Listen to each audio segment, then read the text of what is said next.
Alright, well this has been a long series. If you want to know about all the IPL teams so far that I haven't talked about, go back and you'll be able to see them. This is my Sextup Map series, where I look at the team maps of each side to see how they play in the IPL. This is the last video in the series. We have already covered the 8 teams who didn't make the finals, but today we look at the finals.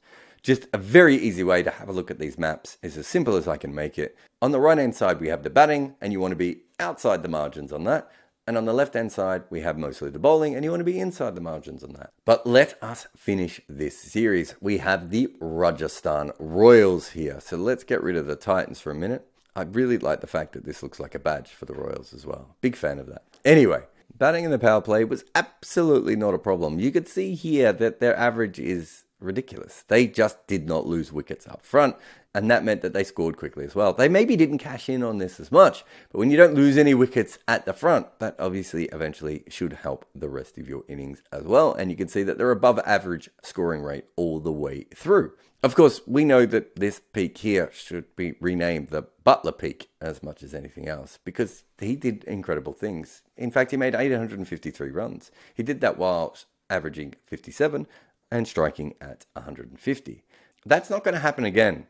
I mean, I think it's not going to happen again. Whereas I think Rajasthan were honest enough to go, yeah, we probably got away with that one a little bit. Let's try and upgrade. And their big problem was they had a flammable tail, and so they needed their batters to be superhuman, which of course Butler was. And to shore that up a little bit, they've gone with Jason Holder. He can bat 7 and probably has the skills to bat higher, although he's never really made a lot of runs in T20 cricket when he's tried that. And that means that at 7 they would have Holder, and at 8 they would have Ashwin playing his occasional pinch blocker role and his occasional pinch slogger role. Which means that suddenly this team has a lot more batting talent available to it. It also means that Holder now plays for a couple of different Royals teams, which means that even if he doesn't completely make the runs that they want this year, perhaps they can develop him in the off-season to make sure that eventually he is the player that they want him to be. But it is worth mentioning, over the last couple of years, Holder has been averaging 16 and striking at 120. At 7, that's probably not as horrible as it sounds, but clearly they were also interested in specialist batters like Brook and Puran. But they are an above average batting team all the way around this graph. And so to add Holder to that and give themselves any extra skill and variety and length in terms of height and batting order, I suppose, is a win for them. And of course, Holder can also help on the bowling side. But the fit here is a little bit more interesting. Because when he started, he was more an upfront kind of bowler. But in the IPL, we've never really seen him take wickets in the power play. He averages over 50 when bowling there. And even then, outside of the IPL, of recent times, he started struggling with the new ball. That's not going to be as big of an issue for Rajasthan, as you could see that they did really well with the ball in the power play last time. And of course, that was basically 2 bowlers. Trent Boult and Prasidh Krishna took 20 wickets between them. They were kind of like a combined version of Butler with the bat. And again, that can't happen again, right? In the middle, they had 2 bowlers who did really well for them. Chahal and Ashwin combined for 29 wickets. Of course, Chahal took 20 of those. They more held the fort here rather than tearing the place up. But it was at the death where they struggled, because they really only had one good death bowler, and that was Obed McCoy, and he only played in half of the matches, which is why this is probably the worst part of their game overall. Now, remember, they have added Jason Holder to this side. They may not be able to fit him and Obed McCoy in the one team, but Jason Holder is someone who takes a lot of wickets at the death, and you can see that specifically that was a problem for Rajasthan.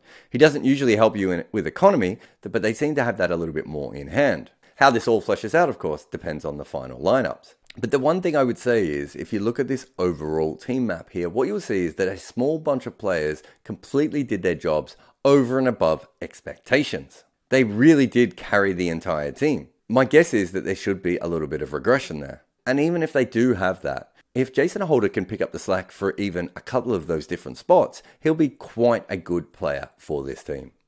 All right, now, shall we have a look at the Titans? One may say that you may want to remember the Titans. Pause for effect. And let's get rid of the Royals and have a look what we find when we put the winning team in the Sextup maps. Phrase I have not got used to saying yet. When you look at batting, you can see they were above average in every single way all the way through the season. And that's because they had 5 players average over 30. That's just not a normal thing to have happen in a T20 season. Even Rashid Khan knocked up a plus 20 average, by the way. That means, a bit like Rajasthan, that the team was working just as they had planned on paper, which is kind of how you want these things to go. If you look at the batting averages for each section, you'll see they're massively ahead of the average here. That is completely on purpose. They're trying to keep wickets in hand. However, have a look at the economies. They're just going along. They're about league average or slightly above for every different section. This is on purpose. They're trying not to lose wickets, making sure that they're making a lot of runs. This is a pattern we see a lot in teams that have Rashid Khan, because essentially with him, you are playing with, I don't know, let's say an 8 to 7 run advantage in every game. If your batters can just be consistent, he's going to give you an advantage when you take the ball. Batting normally and safely actually has you slightly in front. It's a unique way of playing that kind of only ever seems to work when Rashid Khan is on your team. Please see the Sunrisers or the Adelaide Strikers. And so if you look at their batting last year, their only weakness really was Matthew Wade, who just didn't work in any position they put him in the end. And to replace him, it seems like they've decided to go with the Kane Williamson option, which has some people understandably asking the question, what the hell? But if your idea is just to make sure that your batting order is keeping the trains running on time, then Kane is probably a fairly decent option of that, right? I'm not saying this is who I would go with, but remember that Kane has partnered pretty well with Rashid Khan before. I don't think that's an accident. In fact, he's played over 50 matches with Rashid Khan in the 11, and he averaged more than 40 in those games. The last 2 seasons, even as his elbow has fallen apart, he's averaged over 50 in the games he's played with Rashid Khan. The problem with Kane is not the ability to score runs, it's how quick they come. That seems to be less of an issue with this kind of a setup, especially if you factor in Rashid Khan again.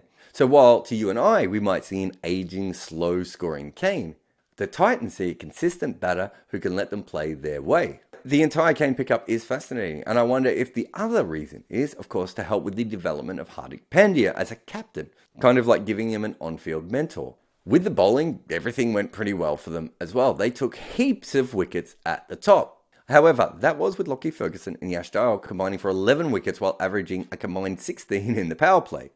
But for other reasons, they let both of them go.